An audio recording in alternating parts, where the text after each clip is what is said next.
Hi guys. Sorry, I was running a little late here. I was trying to get all my books together so they were all easily accessible while we chatted today. So I did a Facebook Live. I'll give everyone a minute or two to pop in.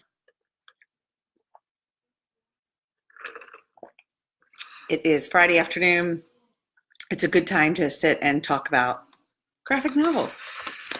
All right, I did a Facebook Live a while ago explaining that this year, my 14-year-old in 8th grade would be spending her year, we would do graphic novels. She is an artist. She loves graphic novels. She does not care for reading traditional text. And I'd given her a literature survey from a book I was reading, and a lot of that came out, though I probably could have told you that anyway. And so I decided to collect and explore tons of graphic novel titles and narrow down to the ones we will be using for her school year. So that is what I'm here to share with you. I spent today kind of organizing it, and I'm using one of my planning sheets, which I would actually change a little bit now. But this is where I'm kind of organizing her graphic novels. I'd only put 1 month at the top. I should have put a month here. So I've been kind of writing it. But that way, I am forcing myself to do a little research ahead of time to look up information about the author and the themes and the setting and the character information for all of my kids' books, because it's just become too much for me when I'm teaching to keep up with everybody. And I did not do a great job last year of setting the stage before they went to read a book. So I'm using this page to pre-research all the books, so I at least have a little bit of nuggets that I can say to them. Hi, Stephanie. Like, this is the kind of stuff, this is the setting of the book, this is the kind of themes I want you to be looking for when you're reading, and that kind of stuff, and set the stage, especially as they're getting older. I don't think that was as necessary when they were younger, because typically I was reading it out loud to them. But now that they're getting older, I really want to set the stage better because they're doing a lot of the reading on their own. Okay. So that being said, that's what this is for. And I'm going to kind of tell you how I filled it out for I Killed Giants. So the first graphic novel I decided to kick it off with in September is I Killed Giants. This was actually made into a movie. So that's one of the reasons, because I thought, well, that'd be fun because then we can watch the movie. So I looked this up and jotted down some of the awards it has won, and jotted down that this is black and white manga style art through the book, so that we kind of have the stage set there with information. The themes in this book are bullying, dealing with loss, friendship, escapism. There's apparently an untimely loss that leads to escapism, that leads to eventual acceptance. And then as I was researching this book, and I put a link in the description of this for the Comic Book Legal Defense Fund website, because it is a wealth of information on teaching graphic novels. They have several graphic novels there, and they list out the summary, they list out the themes, they list out questions for things, including the artwork. Fantastic site. It is the first link up there in my description. So I guess the description is over there on my screen. So the Comic Book Legal Defense Fund has awesome resources for these graphic novels. So in there, I realized that we would be following the main character through the hero's journey. So it happens that my boys will be reading the Brave Writer Arrow book for September, which is Redwall, which I think would be another great example of the hero's journey. So now my goal will be to find a book for my 10th grader that also follows the hero's journey. And in September, we're all going to do the hero's journey and explore that a little deeper. And then everyone can write responses to their literature and the hero's journey within that. And there were a lot of really great questions on that Comic Book Legal Defense for this one about the artwork and how it's used. And so I'm really excited about that. So that's a great website to check out. Okay, so that is what I picked for September. This is a young adult. It's found in the young adult section of your library. I want to keep emphasizing that my school plan with these graphic novels is for a 14-year-old. So these are not graphic novels to run out necessarily and grab for your 8-year-old. So you need to definitely look into the content. This one is from the young adult section of the library. I don't know what it means is in there. I'm guessing some of the bullying and it's the content of that storyline. But I have not read it. I am comfortable using it with my 14-year-old though. Okay, so in October, we are going to use a Brave Writer Boomerang selection from the past, and that is Persepolis. This is the story of the author. It's her personal story growing up in Iran. It's a coming of age story. She grew up in Iran during the revolution and the Iran-Iraq War. So it takes place in the years 1970 to 1984. And again, I'm using my planning page to keep all that information there down here so that I remember. And I can set the stage. So some of the themes to look at are the Islamic versus Western culture. What is the place of religion in society and in government? And one of the questions on the Comic Book Legal Defense Fund's site for this book was to hunt for puns, similes, and metaphors. So there must be a good amount of those in this book. And then for this one, I also will be using the Brave Writer Boomerang Guide. So I put a little note for myself. See the bottom, boomerang. So I don't have to do as much research for this because Julie Bogart will have done it all for me. Thanks, Julie. She'll have all the questions, copy work, and all of that we can use to go along with that book. So I'm excited about that. I feel like there we get into a little bit of an autobiography, memoir. You know, I'd have to look at what it was considered. So I'm excited about that one. Okay, this next one, I'm going to give you a parental content warning. Do not go get this one for your middle and elementary schooler. My daughter is 14. And it was funny, I'm going to preface this with, when she took her literature survey, she said that, I think I have it here, that the length of a book, that she hated long books. Somewhere in here. Yeah, she wrote things to avoid in books. Longness. Length was very important to her. She wanted them to be short. So then I come home in the library with a stack of graphic novels, and the two that she leaps toward are the long ones. And she's like, oh, look how long these are. I want to read these. Fascinating. So you get into the right type of book, and apparently she actually wanted the length to be long and not short because she loves to immerse herself in a story, but not in novel form. So I just thought that was really interesting. So that led me to looking into some older books. This is in the young adult section, but I think the content is very heavy. This is a graphic version of a novel called Speak that I guess came out in the 90s, maybe even earlier.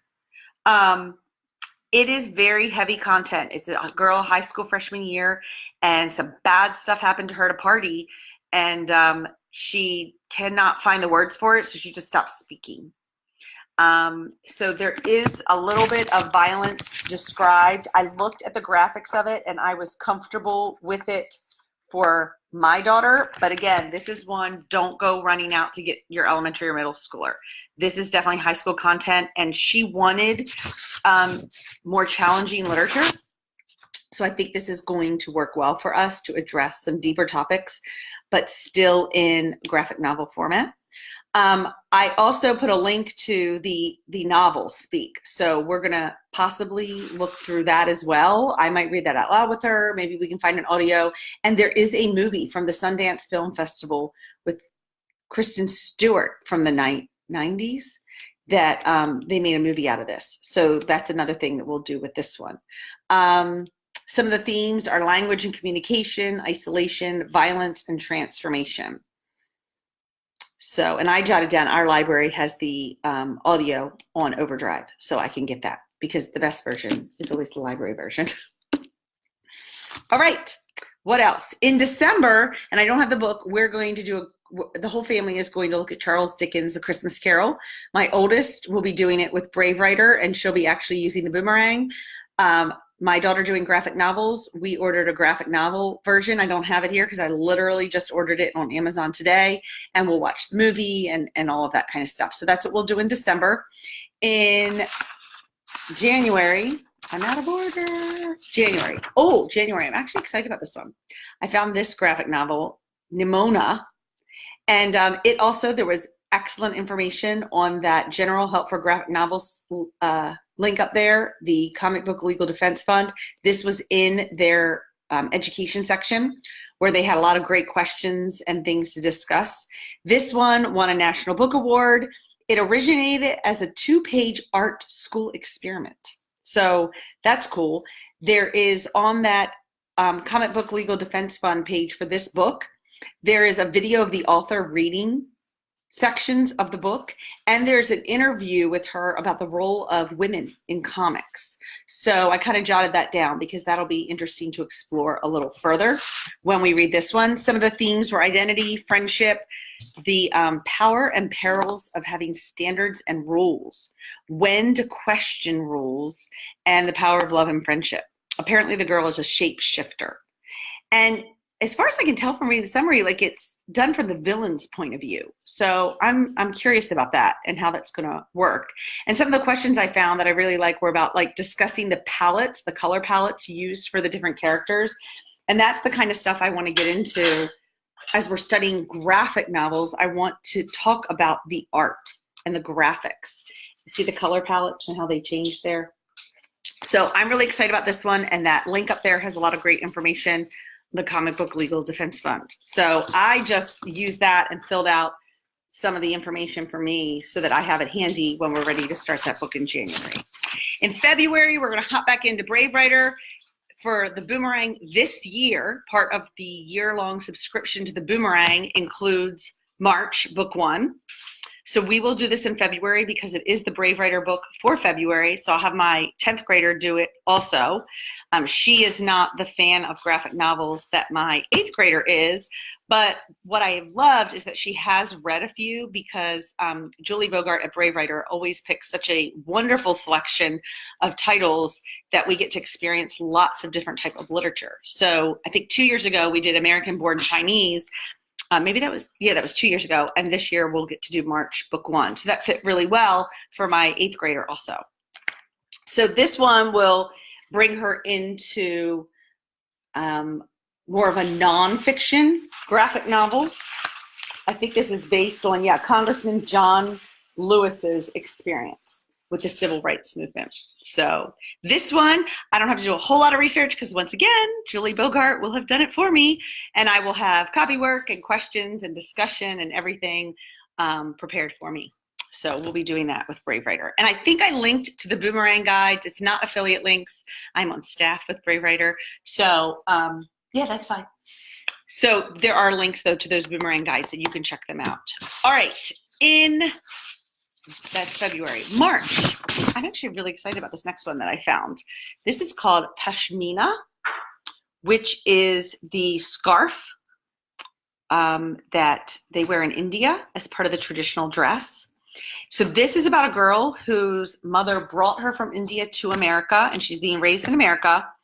And she doesn't know who her father is or why they left India or why is he still there? Why did they leave? She doesn't know. Her mom is very quiet about the backstory, her birth story, and why they ended up. So this one, some of the themes were cultural identity and gender roles and a mother-daughter relationship.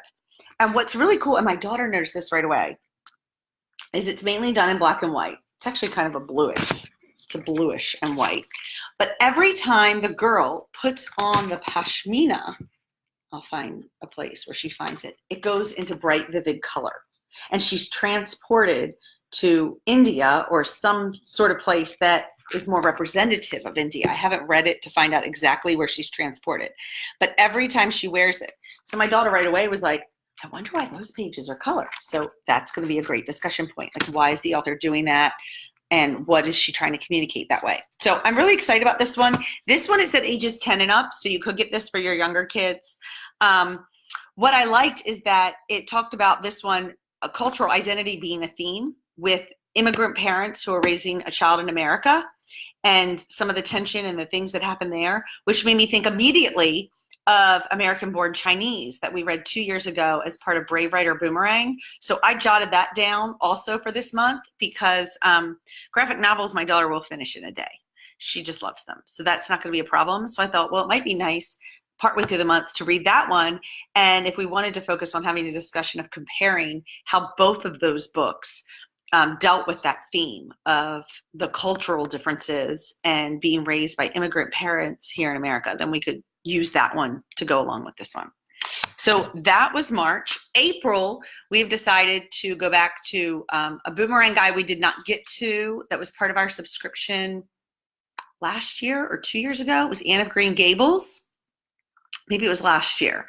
And we didn't get to it, so we're going to go ahead and do that in April. My oldest daughter's already read it.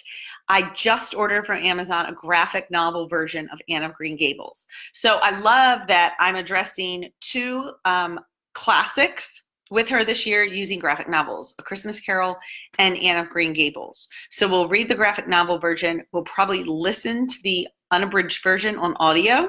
I have a link to that in the description of this video. It's free, so you can download it from Amazon. And what else was I saying? Oh, and then,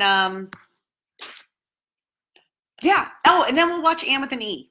I've been wanting to watch it on Netflix anyway because all that controversy that came out, I've been very curious about it. Maybe we'll watch the original movie too, but I don't want to do it. I don't want to overdo it. And by the end of the month, her being like, oh my gosh, I can't stand Anne. You know, if we've listened to Unabridged and read the graphic novel and watched the movie and watched the Netflix series, I think at some point it's got to end. So we'll probably just watch Anne with an E because I haven't seen that and I'm really curious about it. These planning pages, they're actually on my blog. I made them. I came up with them.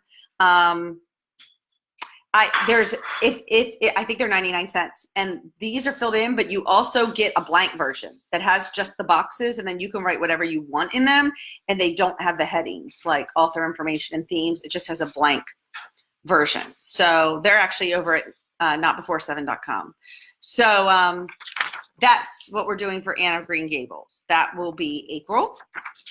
And then the last month is this little book I found, Drowned City, Hurricane Katrina, and New Orleans. This is written by Don Brown. And this is what we'll do in May. It reads much more like a current event article. So I feel like we could have some fun comparing some articles from that time period. You are welcome, Charity. Some articles from that time period, newspaper articles, versus reading it in graphic novel form and kind of the differences there. And it'll be nice to address a event from her lifetime. So, ooh, I will have to look that up. Thank you. Thank you so much. I saw a Macbeth. I don't know that it was a manga classic. I saw a Macbeth graphic novel today at the library. I didn't grab it because I think we had it here when we did Macbeth. But I will look those up. If anybody else has suggestions, please leave them in the comments. That's where I got some of these, was people sending me suggestions. So this one, but what I did is I looked up Don Brown, and we may just spend a month reading some of his, like kind of focus on him as a graphic artist, because he has this one, and I just ordered actually on Amazon a book called Great American Dust Bowl. So it's another nonfiction book that he did as a graphic novel. And then there was another one. I put it in the comments of this video. Let me see if I can find it. It's called Older Than Dirt. And it's a science graphic novel about the earth and kind of like a little bit of science behind the earth. So that's another one we're going to do by Don Brown. And I thought, well, that's interesting because in all of the ones we picked, there wasn't one that was science. So it might be kind of fun to look at a science topic done in a graphic novel format. So I don't have that one either. I just ordered it from the library so I could look at it, but it's called Older Than Dirt by Don Brown. So I think I have a link to it in the description. But I think we'll just do 3 that month and kind of look at that artist and his style and kind of make it a month of that. So that is the school year. Those are the graphic novel titles that we picked. Again, if you are tuning in late, please know that the daughter I picked these for is 14. So these are not graphic novels to run out necessarily and get for your elementary schooler. There may be a few in there that are appropriate. I'm going to hold them all up. But they're not necessarily all going to be. And Speak definitely. Oh, you're welcome, Jen. Speak definitely is for older content. So there they all are that I have. Ooh. Just get all the titles for you. I think you can see them all there. There you go. So that's a perfect one. 11-year-old boy, Stephanie. My son, it also works for younger, but my son loved the, hey, David, you want to go grab me a Nathan Hale? He loved the Nathan Hale Hazardous Tale books. You want to go grab me one of them? We actually ended up buying most of them, and we pre-order them as they're coming out. What's the next one coming out? Lafayette? About Lafayette. They go through, there's World War I, World War II, the Donner Dinner Party about going out west. They are fantastic. And that, again, that link at the top there, General Help for Graphic Novels, the Comic Book Legal Defense Fund, Nathan Hale, Hazardous Tale was on their list. So they might have some resources for you if you actually want to do some studying with that. I know there was a Brave Writer Arrow book called Hereville that was in the Arrow, so 3rd through 6th grade. This is the first Nathan Hale. It's called One Dead Spy. It's the Revolutionary War, right? Mm-hmm. There's my 11-year-old boy. He loves these, has them all. So there you go. Charity loves Nathan Hale too. So that's a great one, at least in this house. It has been very popular with the boys. Now, some of the other ones I'm going to pull out. This set I just got for my son. He doesn't even know yet. I was at the library today, and he really likes Greek mythology, and I just found these, the Olympians, and it's all graphic novels about each of the Olympic gods. Again, though, these are from the young adult section, so I don't know why they're in the young adult section versus in the juvenile section. It might just be some of the pictures, like Hades here, and you know, maybe it's considered a little more scary, that kind of stuff. So I'll probably glance through them. Maybe there's language. I don't see any, as I was just, so it might just be the illustration. But this was a series called The Olympians, and it's actually linked to in the description of this video. I just did other titles that we're not using for school, but we are, I have found while doing this research. So this is a series I just grabbed my 11-year-old son today that they all might enjoy, but he in particular is really into mythology. Norse myths, Greek myths, Roman myths, all of it. This I also grabbed for him. So Stephanie, since you asked, again, this is from the young adult section, and I have not read it. So take that with a content warning, but this looked really good. The Adventures of John Blake, The Mystery of the Ghost Ship. So this looked more like an adventure mystery done through graphic novel. So I'm going to probably preview a little bit. I do a little reading, see if there's anything on Common Sense Media or whatever, but just, you know, glancing through the illustrations, I didn't see anything that gave me any concern. So that's another one that I pulled today from the young adult section, thinking that looked pretty good, and a different type of graphic novel, fiction, adventure story, that kind of thing. All of my kids, including my 11-year-old son, actually, and not my daughter who loves graphic novels, I don't think she's gotten into these, but this is a series that there are like 12 of them. Again, it's in the young adult section. It's not in the juvenile section. It might be because there's some scary stuff. Guys, isn't there some scary stuff in Bone? In Bone. I've never read that. Yeah, the boys. My 9-year-old has read it. So I don't think it's horrifying scary, but, you know, maybe it's just the type of illustrations. Here's a piece of advice. How about they just look through it and make sure that's okay for the kids? Yeah, that's why I'm giving you a little warning. My son says, look through it. Make sure it's okay for your kids. Oh, apparently he sees some new ones he's already grabbing. But I'll tell you, there's a ton of these. And my 9-year-old and 11-year-old sons have been very interested in reading them. I do believe there might be a little language. I think the word hell was in one of them, they told me. So again, just kind of look. Norse myths. Stephanie, I will look up the title. I actually bought him a Norse myth book. I will find it for you before this ends. This is another series that has gone over very well in this house. Where's book 1? This is, okay, I have book 7, book 4, and book 6 here, but this series has gone over really well. Everyone's waiting for book 2 because I got 1, 4, 6, and 7 right now from the library. So this is called Amulet. This was also on that Comic Book Legal Defense Fund. Okay, Charity's saying they're a big hit there. As far as I know, there's been nothing in there. This is from the juvenile section, okay? So pay attention to that when you're picking up graphic novels, the J, juvenile. So this is the librarians and people think is more appropriate for the younger set of kids. So my 9 and 11-year-old and 13, almost 14-year-old are really enjoying these. So it's a series of like 7 or 8 books. So that's been a really good one too. So if you're just looking for a fun one. Oh, it is Friday the 13th. Okay, well then scary will work for him. And I don't think it's like really scary. This is an old one. I don't even know that I remember to link to this. This is one my daughter just really likes, so I thought I would put it out there. Oh, and her favorite graphic novel is El Defo. So you might look that one up too, El Defo. That was a good one. This series, I think these are the same person. These everyone's read, but they went ahead and read again. This one is controversial and has been banned in some schools, so you might check that out yourself. But these are both juvenile.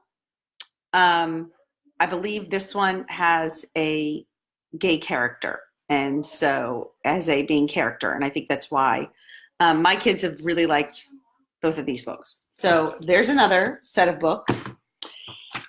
And then I just grabbed this one today too because the artwork kind of caught my eye, and it looked like it was the Pied Piper of Hamelin. So it made me curious. I haven't looked into anything, but this was also in the young adult section. And I have to be honest, here I have this kid way into graphic novels, and this was the first time I visited the young adult section graphic novels. Like we've done the juvenile section. I didn't even realize then there's another whole section in young adult, and there's an adult section of graphic novels. We've brought some of those home, and so far none of them look like the kids want to read them. There was another one out there for those of you with older kids. It was called That Crazy Summer, or That One Summer. I did not choose it because of content, though I do think we'll do it in high school. It's another one that you could look up that my daughter was really interested in reading, but just the language was a little tough and some of the content. So we're going to hold off a year or two. But that's another one if you're listening and you have older kids that you could look up. I think that's it. Yeah, that's all the books sitting around me. So I'm just really excited about this different year for her, and I think it's going to be an engaging way to talk about literature without her being like, oh, do I have to read another chapter? So, all right. I think that's it. Hopefully it gives you guys some ideas and some graphic novels to check out. Oh, Stephanie, I said I would check for you the Norse myth book. So let me find that. Yes, it's by Neil Gaiman. No, that's not the one we have. But there is one by Neil Gaiman, and he's really popular. That's not the one we have. Oh, I can't find it. I was looking for it.